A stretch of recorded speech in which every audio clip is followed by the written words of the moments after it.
So in this video, we're going to edit this shot of Goldteeth, a music producer from Sheffield, bass player. You've probably seen him before somewhere. And this was just a bit of a spur of the moment thing. Come down to the studio, probably just to hang out for a few minutes and drop something off, or just go and have a chat. So we just thought we'd get the camera out as we always do and get some quick shots, using one of the favourite ways that we like photos really, which is using the big umbrella up there. Very minimal, very moody, and it always gives me great results. I find it's my style, I think, or I've developed it as a bit of a style, so I do quite like to do it. And this is how we edited it. So this is the image in Lightroom. It's fairly simple, it's fairly straightforward. It's just a black background, it's just a shot with one light source coming from above it. We'll open it up in Photoshop. Now, the great thing about this is we don't really have to do much background, or if anything, any background adjustments or anything like that. I like the composition as it is, so we're going to keep that. Obviously, there's these little bits here, which is just the bottom of the paper. Well, it's just sort of bit in the wall behind it. But thankfully, because it's a black background, we can just get a black brush and just paint what we want back in. Probably a better idea if we had higher opacity, and just clean out that bit there. That's literally all the thing we need to do for when it comes to background. Most of what we are going to do is just up on the skin here. So there's a little bit of a hot spot. Obviously, it's under the light, and the light is coming straight down onto him. So in a previous video, we made a high pass filter, or a high pass skin correct filter. Since then, it's been made into an action. So this is the action.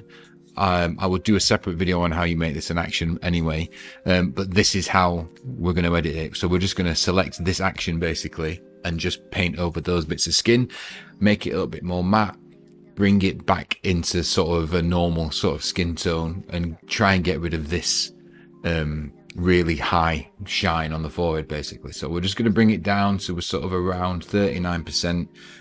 And select a little bit of the skin closest to the white part, bring that brush down a touch more, and just sort of, yeah, dab in and paint over basically, without making it too much. Pretty straightforward. Normally, in a normal sort of editing session, you would spend a lot more time dialing in that tweak and dialing in that edit, but I do quite like it. We're going to do something else a little bit different, where rather than, obviously we can't lighten the eyes because they're not there, we're just going to bring the whole image up a little bit on the face and the features, and just bring to life some of these little darker bits here. So this is fairly straightforward. We're just going to get the dodge brush and we're just going to paint over, and it's going to lift everything slightly just so the subject stands out from the image a little bit really. It's fairly straightforward, it's fairly clean, it's a nice image. Just bring out some of the details here, maybe do it on the hands as well, just so we get a little bit more definition on the tattoos. Maybe bring this exposure up a little bit more, just so we can bring that out. So we're just going to blend all this together, flatten the image down into one layer, and then we're just going to get our dodge and burn tool, and rather than sort of just do the eyes because they're not open, we're just going to do it on the skin itself and not in the entire person basically. So just going to literally very broadly hover over and just lighten everything up a little. We'll do the same with the hands as well, just to bring out that. I'm even tempted just to create a bit more definition of getting the burn tool, and what I do like to try and do is like draw over the sort of the tattoos bit really. It just creates a little bit more definitions. You probably notice a little bit more when it's out, you can just sort of get that bit more definition between the tattoos. I do quite like this sort of shadow on the face, so I'm going to bring that back a touch and then just kind of draw this back in, because I do quite like how it's quite a moody photograph.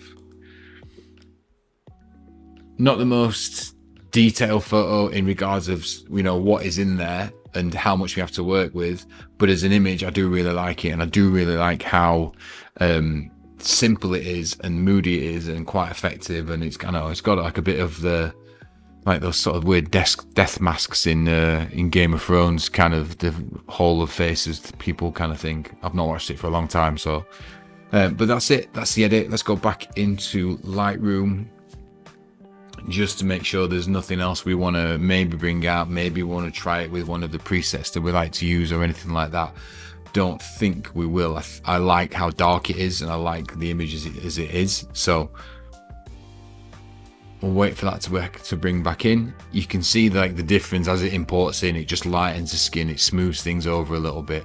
We'll try it with the studio portrait. It does mute those blacks, so I do quite like it, but I might just bring the intensity down a touch, and then I might actually just rescue some of the black a tiny bit, just so we get a little bit more of that in there. Just brings him out of the picture a little bit, with obviously wearing a black jacket on a black background. It just sort of separates things slightly, so I do quite like that. So that's it, fairly straightforward. Little bit of dodge and burn, a little bit of skin correction using an action that we've built through the previous video, and it's fairly simple, but it's effective, and I quite like this style of shooting. It can be a bit of a lost art sometimes, you know, making like really simple images without lots of lights and lots of setups and things like that. So I do quite like it. Thanks for watching. Thanks to everyone who's subscribing. Thanks for the feedback. Thanks for the interest and the follows on Instagram, whether it's Pedalo or my own personal Instagram, which I'll link below.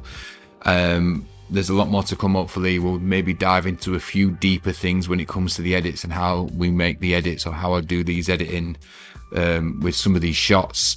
And that's it. Thanks again. See you in another one. All the best.